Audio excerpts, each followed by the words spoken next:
Bonsoir, j'espère que vous allez bien. Moi en tout cas je vais très très bien. J'ai fini de m'entraîner. Écoutez, on m'a envoyé pas mal de questions. Ok, des questions de tout genre. Et je ne saurais pas y répondre tous. Donc ben voilà, j'ai pris la décision de faire une vidéo pour répondre aux questions plus pertinentes. Ok, donc la première question qu'on m'avait posée, c'est par rapport au combat que je vais faire le 8 mai. Euh, qu'on voit que l'adversaire avait changé. Voilà, comme vous le savez, je boxe le 8 mai dans un très gros gala où il y a tous les stars du K1. Et à la base, je devais boxer contre Rémi Mounjaski.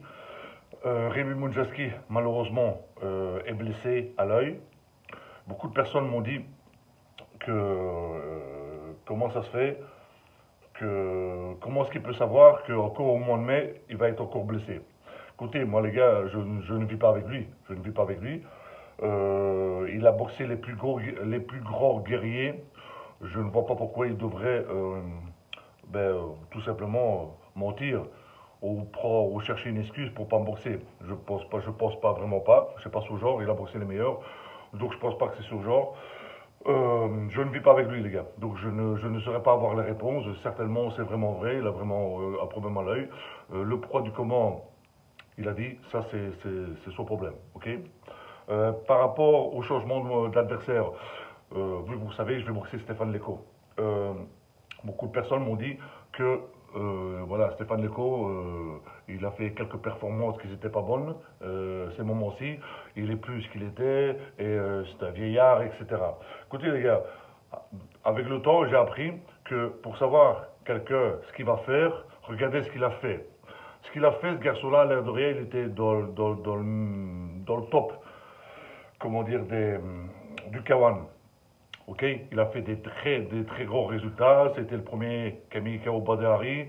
Il a boxé contre tout le monde. Maintenant, certainement, euh, il a fait des combats qui n'étaient pas bons. Moi, je me rappelle, j'ai boxé avec lui en 2010, ok, pour un championnat du monde. J'avais fait côté au premier round, et après, à force de bloquer ses low kicks, voilà, son tibia s'est ouvert. Et voilà, on m'a mis gagnant. Mais il est descendu du ring, il n'est pas resté sur le ring. C'est un manque de respect. Après, j'ai entendu qu'on croit qu'il a dit qu'on croit que ben, si le tibia n'était pas ouvert, il aurait gagné facilement. Donc c'est pour ça que j'ai dit dans une publication qu'on croit que je vais mettre les pendules à l'heure. Ok. Maintenant, le garçon, il a 5 mois de préparation. Je ne pense pas comment dire, pour un gala aussi prestigieux, je ne pense pas qu'il va venir faire de la configuration. C'est pas son genre, c'est un grand champion. On a, entre guillemets, un quota réglé. Euh, vous savez, la très grande majorité des poids lourds, ils sont mûrs vers 32, 33, 35 ans. Dans le top 10, encore actuellement, en boxe anglaise, il y a il y a Paul King, qui a 42 ans, qui est quand même pas mal, il est quand même fort. Et il y a Pavoulev ou Palouev, un truc comme ça, qui a 40 ans, qui a quand même boxé contre Joshua. Il y a quand même quelques poids lourds qui ont passé les 40 ans. En K1, vous savez, en K1, Peter Hart, à 44-45 ans, a quand même mis KO Jamal Ben Sadiq, que Jamal Ben Sadiq, il est quand même dans le top 3 de la glory, et qui a failli mettre par terre quand même Rico Verhoeven. Et Peter Hart avait 44-45 ans à ce moment-là. Il y a Ernest Rousse qui a encore boxé, il y a Monsieur Jérôme Le Banner qui boxe encore, que tous ces gens-là ont mis des raclés à des gars de 27, 28, 29 ans. Excusez-moi du peu, regardez Mike Tyson, il revient, 15 ans d'inactivité, il revient, regardez un petit peu la classe, la classe. Donc oui, oui, c'est vrai que tu ne peux pas être le même boxeur que tu as été quand tu as 20 ans, ok. Mais l'expérience, ça ne s'achète pas, les amis, ok. Tu vas avoir une boxe beaucoup plus réfléchie. Moi, à ce qui me concerne, je me sens bien, je me sens fort. Pour moi, j'ai toujours la même explosivité. Maintenant, ma boxe a changé. Je vais boxer différemment. Maintenant, il faut dire aussi que ces gens-là, les gars, des gens comme Peter Hars, Jérôme Le Banner, Ernest Auguste et tous les autres, Stéphane Leco, pendant 10-15 ans, hein, ils ont fait des tournois, des qualifications de tournois où ben, tu devais faire 2-3 combats la soirée. Et croyez-moi, les tournois, pour les gens qui connaissent ben, les tournois, les K1 et tout ça, c'est très très dur. Tu es cassé de partout et croyez-moi que c'est très très dur, c'est très éprouvant. Donc malgré ça, qu'ils sont cassés, ben, il faut l'honneur de venir boxer encore même à l'âge qu'ils ont. Donc je pense comment dire que c'est respectable pour les jeunes que vous regardez, vous devez être admiratif et tout simplement respecter ces gens-là. Tout simplement respecter ces gens-là. Pourquoi? Parce que il y a des très beaux gars-là. Je ne disconviens pas que les athlètes de maintenant sont très très forts, ok? Mais comment dire, euh, un mec comme Kader Marouf qui prend ses couilles sur la table et qui propose un plateau aussi beau, aussi prestigieux en France, à Lyon, que tous ces gens-là qui boxent, tous ces grands champions, mais à part au K1, c'était impossible de les réunir du temps du K1. Ou quand il y avait It's Showtime, quand c'était Simon Rutz, It's Showtime. Je pense que le fait que vous avez tous ces grands champions-là, et que respect à M. Kader Maouf qui arrive à les faire venir tous, parce qu'il faut avoir une grosse paire de couilles, mais il faut avoir aussi des grosses connaissances pour les faire venir. Donc ça se respecte. Maintenant, par rapport à Stéphane Leco, les gars, moi, que ce soit Stéphane Leco, moi j'aurais adoré boxer contre Rémi Bodjanski. Franchement, ça aurait été un honneur et un très grand plaisir de boxer avec lui. Et voilà, c'est les choses, c'est comme ça, c'est comme ça. J'ai jamais reculé devant personne, que ce soit lui ou n'importe qui. J'aurais aimé. Maintenant, voilà, c'est Stéphane Leco. Je vais pas commencer à faire quelqu'un nerveux parce que c'est Stéphane Leco. Voilà, chaque personne qui va monter sur le avec moi, ce sera pareil. Maintenant, par rapport au reste, on m'a posé la question aussi pour la self-défense, qu'est-ce que j'en pense et tout ça. J'avais déjà répondu avec ça, les gars. J'avais déjà répondu, j'ai plus envie d'y répondre parce que c'est comment dire, c'est sur un autre âge, c'est tout simplement parler pour faire du vent. Vous savez, parler. Et moi, c'est bien un truc que je supporte pas. C'est les gens qui parlent pour faire du vent. Chaque personne va dire que c'est ça met la meilleure des disciplines. Chaque personne va prêcher pour sa paroisse. Le problème, c'est qu'il y a énormément de personnes que le fait qu'ils savent parler, ils ont étudié la psychologie humaine et ils arrivent à enrouler monsieur et madame tout le monde dans du miel. Donc, ben, ils arrivent, entre guillemets, à les avoir, ok? Parce que c'est devenu un business lucratif, ça rapporte de l'argent. Voilà ce qui se passe. Alors, le problème, c'est que des gars qui sont du terrain, qui viennent de la rue, ben, tu peux pas les berner, ces gens-là, ok? Mais monsieur et madame tout le monde, oui. Alors le problème, c'est que moi, ce qui me dérange un peu, c'est que tu vas apprendre, tu vas dire que monsieur et madame tout le monde, t'as pas envie que ça devienne des combattants, ok, je peux comprendre, mais le problème, t'as pas envie que ça devienne des combattants, mais tu vas apprendre des choses que dans la rue, ça va pas marcher.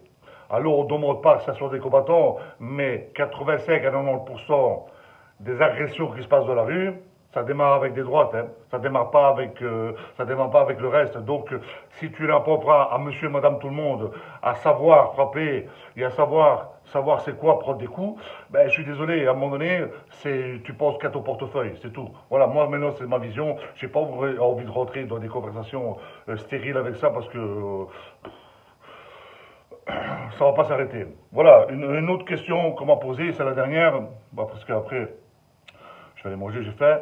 Par rapport aux publications que je mettais, des fois il y a des gens comment dire, qui croient, comment dire, que je n'aime pas la critique, comment dire, que je veux que des élans, comment dire, que je mets des choses, comment dire, pour me la péter ou quoi que ce soit. Je vais vite répondre à ça. Les gars, moi personnellement, ok, je sais qui je suis. Ok, je sais qui je suis. je m'invente pas une vie, ok? J'ai aucun complexe d'infériorité et je m'en contrebats les couilles. Mais alors là, vous savez même pas à quel point, comment dire, de montrer ou d'avoir des éloges. Je m'en fous, j'ai pas besoin que quelqu'un me fasse une éloge ou que quelqu'un me dise du bien pour que je me sente bien dans ma peau, pour que je me dise, oh, on m'a dit que je suis fort, et là, je m'en fous complètement. Je dis. Moi, les publications que je mets, c'est par rapport à beaucoup de personnes qui me, comment dire, qui aiment que je partage mes entraînements ou que je dis, je donne mes avis, mon avis par rapport ça dépend de la situation, par rapport le sujet, ok? Mais je mets pas les trucs pour me la péter, ça a toujours été comme ça, je suis pas le genre de gars qui me la pète. Par contre, quand on m'envoie des commentaires qui sont constructifs, je vais y répondre, je vais bien y répondre, je vais bien y répondre parce que je suis pas Dieu, ok?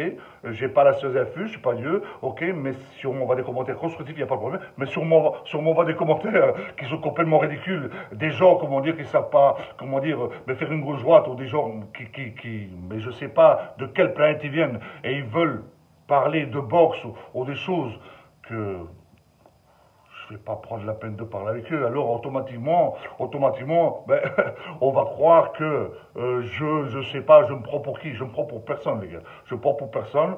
J'ai toujours été comme ça. J'ai pas besoin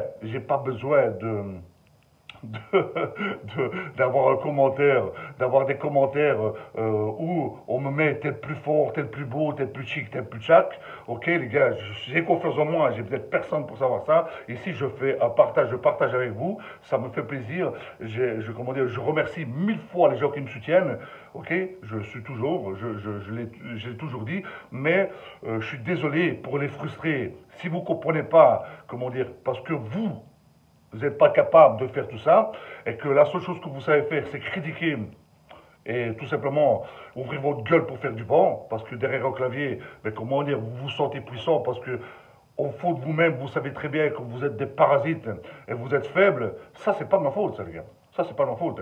Vous avez qu'à lever votre cul, aller vous entraîner, et vous allez voir que ce que moi je fais, tout le monde peut le faire. Il suffit tout simplement de bonne volonté, de caractère, et tout simplement, mais tu sais quoi, tu prends tes couilles et tu fais ce qu'il y a à faire, mon gars. Que ce soit dans le sport, que ce soit dans la vie de tous les jours, dans le travail et tout ça. Vous savez, pointer quelqu'un du doigt parce qu'il a réussi dans le domaine du sport, dans les affaires, dans le travail ou quoi que ce soit, c'est facile ça. Mais est-ce que toi, qu'est-ce que tu as fait, toi, pour te permettre de le critiquer? Qu'est-ce que tu as fait, toi? Alors, c'est bien beau, ouvrez votre gueule. C'est bien beau. Après, dès que je dis automatiquement en commentaire, je dis, les gars, vous me cassez les couilles ou quoi que ce soit, directement, ah, tu n'aimes pas la critique. Ah non, c'est pas le fait que j'aime pas la critique. C'est pas ça le fait. Bon, vous critiquez, mais vous faites quoi? Vous faites quoi? Donc les gars, moi je vais pas m'attarder 1000 heures. Oh, ouais, alors là, c'est pas du tout me justifier. Je vous explique. Avant de regarder quelque chose, quelqu'un, ce qu'il fait, essaie-toi de le faire. Essaie-toi de le faire. Peut-être que tu as les moyens de le faire et tu ne le sais même pas. Donc essaie de le faire. Et croyez-moi que chaque personne qui a réussi, à part les fils à papa ou les suceurs, ben, ça demande du travail pour arriver à quelque chose, les gars. Ça demande beaucoup de travail. La pilule miracle, je l'ai dit 1000 fois, elle n'existe pas. Ça demande énormément de travail, énormément de sacrifices, énormément de... Ben, tu dois cracher des larmes de sang. Ok? Donc, quand moi, je suis là en train de crever et que je lis des commentaires aussi ridicules, ah, les gars, s'il vous plaît, je ne vais pas commencer à perdre mon temps avec ça. Je partage mon savoir, j'adore partager mon savoir, j'aime parler avec les gens qui ne sont pas bien, je les écoute, je parle avec eux par message privé, je vous donne des conseils, je suis le premier, malgré que moi j'ai mes problèmes personnels, mais ça regarde personne, mais je les ai aussi, je suis pas un robot les gars, hein, moi je suis pas un robot, je suis un être humain comme tout le monde, j'ai un cœur et j'ai des émotions aussi, vous comprenez ce que je veux dire, mais malgré ça, je partage, je fais jamais part de ce que moi je vis, mais à un moment donné ou à un autre, la moindre des choses c'est avoir du respect, ok? Sur ce, j'espère que j'ai répondu en gros à vos messages. Ah oui, dernière chose, on m'a dit par rapport à Haussmann, comment ça se fait que j'avais été chez Haussmann, Ingin, pourquoi? Bah parce que c'est un monsieur. C'est simple, c'est un monsieur.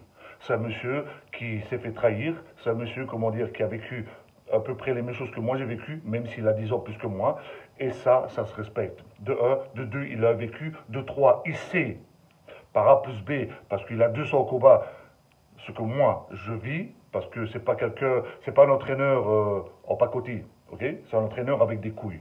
Donc, automatiquement, voilà le choix. Pourquoi j'ai choisi d'aller chez Osman. Parce que c'est quelqu'un qui peut m'apporter, c'est quelqu'un qui a du vécu, c'est quelqu'un qui sait répondre à mes attentes, c'est quelqu'un que quand je vais faire une virgule, comme on dirait pas bonne, il saura le dire, le pourquoi du comment. Et c'est quelqu'un que moi, je suis pas quelqu'un qui dit oui, amen à tout, mais quand tu m'expliques A, il faut que quand tu me dis A, il faut que tu m'expliques le pourquoi du comment tu dis A. Et ça, c'est très important. C'est pour ça que j'ai choisi Osman. Parce que c'est un monsieur. Il mérite le respect. Et que je sais que jusqu'à la fin de ma carrière, il sera avec moi. Présent. Dans le ring, dans les entraînements et au dehors. Ok? J'ai répondu. Je vous remercie. Bonne soirée. À bientôt.